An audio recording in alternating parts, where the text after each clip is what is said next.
G'day you mob and welcome to Aussie English. I am your host Pete and my objective here is to teach you guys the English spoken down under. So whether you want to sound like a fair dinkum Aussie or you just want to understand what the flippin' hell we're on about when we're having a yarn, you've come to the right place. So sit back, grab a cuppa and enjoy Aussie English. Let's go.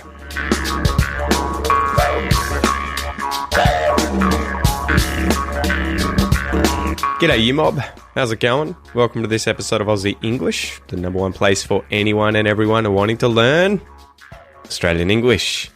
So guys, hopefully my voice is holding up. I have been sick as a dog for, well, to be honest, I haven't been sick as a dog.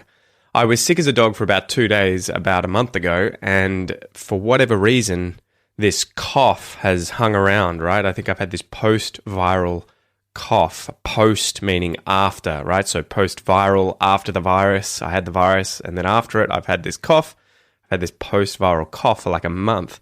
So as a result of coughing a lot, my voice has really been affected, and you'll probably hear it. If you go back and listen to the Voices of Ukraine and Voices of Russia episodes on the podcast, which I hope you guys liked, you'll hear that my voice is a bit husky, I guess, you know, a bit rough, as it probably is at the moment. Anyway, welcome to this episode, guys. Don't forget, if you want the transcripts to all of these podcast episodes so that you can read and listen at the same time, which is the best way to level up your English, improve your reading comprehension, bring more words into your passive vocab, and then hopefully when you go and speak English, more words into your active vocab. That's the best way to do it. Read and listen at the same time. So go to aussieenglish.com.au/podcast and you can sign up for the premium podcast where you get the transcripts, bonus episodes, video lessons that are associated with certain episodes, everything like that. Anyway, let's get into today's episode. So to start up with a question and answer, Q&A, we have a question here from Lind. How do you pronounce kilometers? I've heard people stress either the second or third syllable. So how did I just say it? Kilometers. I guess that's the second syllable right there. Kilometers. Kilometers. But yeah, you could say kilometers. Kilometers. And I think that would be the secondary stress would be on the first syllable, kilometers, and the primary stress would be on the third one, meters. Kilometers, kilometers. So you could do either of those. It is one of these interesting things that I have noticed in English, that there are certain words where there are multiple stresses that are kind of acceptable. I can't think of any other words off the top of my head, but I have noticed that before. I should try and research this and do a video on it one day. But yes, a kilometer, which is how I would say it, so stress on the second syllable, kilometer, is a metric unit of measurement equal to 1,000 meters or approximately 0.62 miles. So in Australia, we use the metric system, right? Millimeters, centimeters, meters, kilometers. Obviously in distance there, then we've got milliliters, centiliters, liters, everything like that. So we tend to use the metric system. All right, slap the bird, guys, and let's get into today's joke.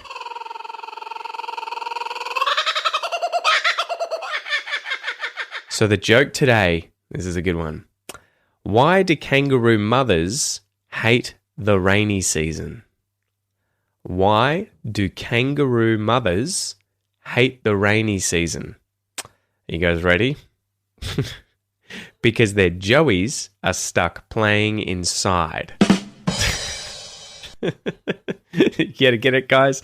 So when it rains, obviously, usually for families who have small children, the kids want to play, but they can't play outside because it's raining, so they play inside. Kangaroo mothers, as you guys will know, have a pouch, which is where the joey, the baby kangaroo, often hangs out, stays safe until it gets to a certain age where it's probably way too big for the pouch and it gets kicked out, right? So obviously, if your kid is needing to play inside and you're a kangaroo mother and it starts raining, it's going to be uncomfortable because the kid is going to get into your pouch. So there you go. There's the joke. All right, let's get into the expression. So today's expression is a drop in the ocean. A drop in the ocean. Let's go through and define the words. We'll do the definition. We'll go through the origin, some examples, a pronunciation exercise, and then we'll do a little clip at the end to finish up. Okay. So I'm sure you guys all know what a is, right? Or an. It's the indefinite article, an unspecified single thing. I can see a kangaroo. That kangaroo has a joey inside its pouch. A drop is a small round or pear-shaped portion of liquid that hangs or falls or adheres to a surface. So if you go outside and it's raining, there is a lot of drops of water falling from the sky. And we can also use this as a verb, right? So instead of a drop, a noun, we can use it as to drop, meaning to let or make something fall vertically. So you could say a drop of water drops from a cloud. In. This is a preposition here meaning within, inside of something. So I locked my keys in the car. I can't get into the car because I locked my keys in the car. The. Another article, the definite article. So this is a specific single thing. Can you see the koala climbing the tree? So you would use the specific definite article there, right? The, because it's the koala you're looking at and it's climbing the tree that you're talking about, right? As opposed to, can you see a koala climbing a tree? That would be sort of like any koala climbing any tree. But if you can see a specific koala climbing a very specific tree that you're looking at, all of a sudden it becomes the koala climbing the tree. And lastly, guys, the ocean. This is a very large expanse of sea. In particular, each of the main areas into which the sea is divided geographically. So you could have the Indian Ocean, the Southern Ocean, right? Ocean. Okay, so I wonder if you guys can work out what the expression a drop in the ocean means. This one is one of those expressions that's a little more obvious. So I think you guys will be able to gather, you'll be able to work out what this expression means. A drop in the ocean is an amount that is so small that it but doesn't make an important difference or have much of an effect. So it is a very small amount compared to the amount needed. We can go through some examples shortly to give you, examples on how to use this expression. But first, let me read out a little bit on the origin of this expression. So I love this website. It's called phrases.org.uk. This website has a lot of information about specific expressions and where they come from. So here's what it has to say about a drop in the bucket, a drop in the sea, or a drop in the ocean. I guess there are many different versions of this sort of metaphor. The metaphor first appeared in the English translation of the Bible by John Wycliffe in Isaiah 9:15. Okay, so lo, Gentiles as a drop of a bucket and as moment of a balance ben holden. Geez, that's Old English, so I have no real idea what's being said there. In the King James Version, the passage reads, behold, the nations are as a drop of a bucket and are counted as the small dust of the balance. Charles Dickens gave impetus to the further alteration and expansion in A Christmas Carol.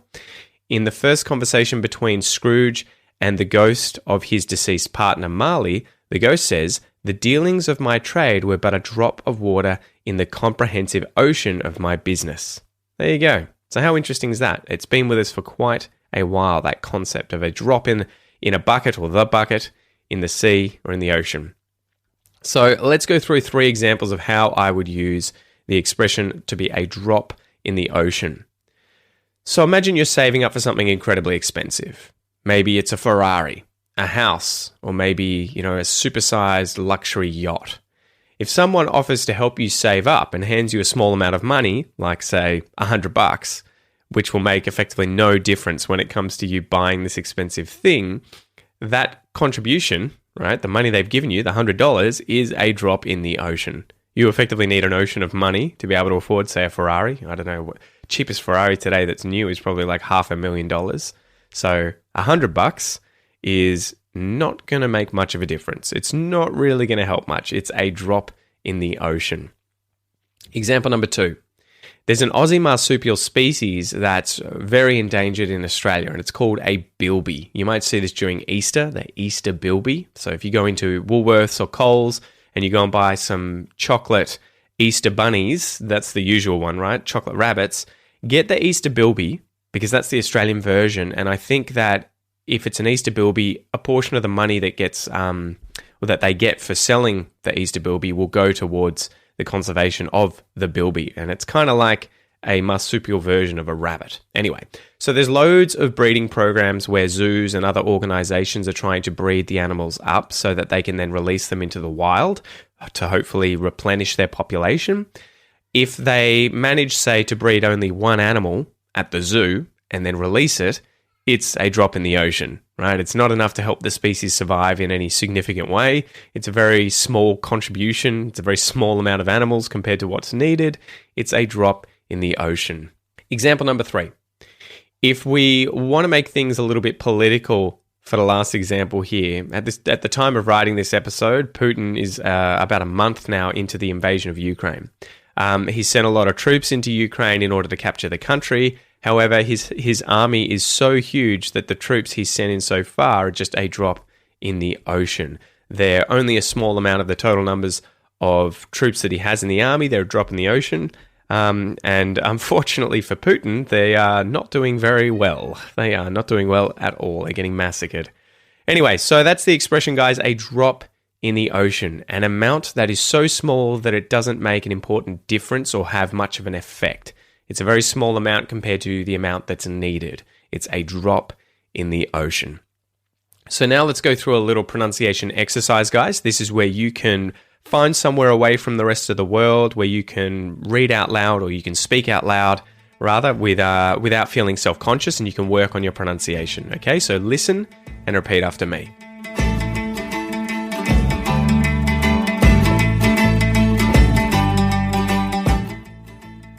A drop. A drop in. A drop in the. A drop in the ocean. A drop in the ocean. A drop in the ocean. A drop in the ocean. A drop in the ocean. I reckon it's a drop in the ocean. You reckon it's a drop in the ocean. He reckons it's a drop in the ocean. She reckons it's a drop in the ocean. We reckon it's a drop in the ocean. They reckon it's a drop in the ocean.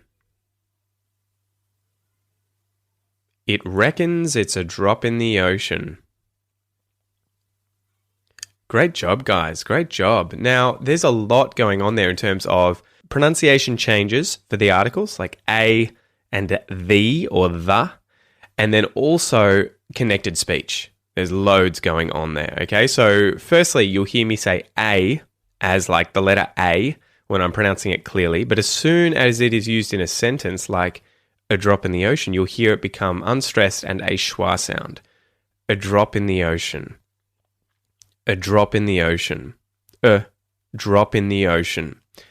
With the, as I would usually say this as the if I were to just say the word, the. But there are actually multiple pronunciations of the. There's 3.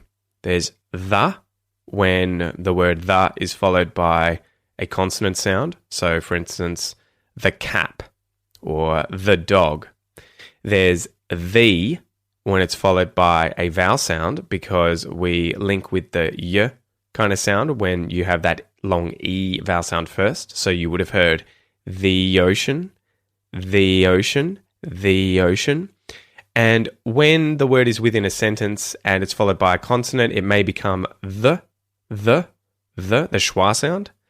And if it's followed by a vowel sound, it may be the schwa, but it could also be just a very short version of the, right? So a drop in the ocean. Yeah, you still hear the E sound. A drop in the ocean. It's very short though. The ocean, the ocean, the ocean. So what happened though connected speech-wise? I wonder if you guys hear, if I read out a phrase, so like, he reckons it's a drop in the ocean. Reckons it's a. So those all link together. Reckons it's a. reckons it's a, and the it's and almost become two schwa sounds because they're unstressed. He reckons it's a drop in the ocean. He reckons it's a drop in the ocean. And then drop in the ocean. Well, the ocean. So you've got drop in, linking together, and the ocean with the little yod vowel sound. Well, semi-vowel sound. The ocean, the ocean. He reckons it's a drop in the ocean. And which words are being stressed? In final test here, guys, we'll talk about stress. He reckons it's a drop in the ocean. He reckons it's a drop in the ocean. Reckons, drop, and ocean, the verbs and the nouns here. So if you want to learn more about this, guys, and you want to nail your English pronunciation, your speaking skills, obviously Australian pronunciation, make sure to grab my Australian pronunciation course. It'll teach you the IPA, the International Phonetic Alphabet, so you can improve your pronunciation on your own using a dictionary or, say, my resources in this course that have the IPA transcribed for words. It'll teach you all the different vowels and consonant sounds in Australian English. And then finally, there are 25 advanced lessons teaching you things like the Australian R, the dark L, the T flap, everything like that. So just go to aussieenglish.com.au/APC or just get onto the website and search for Australian Pronunciation Course.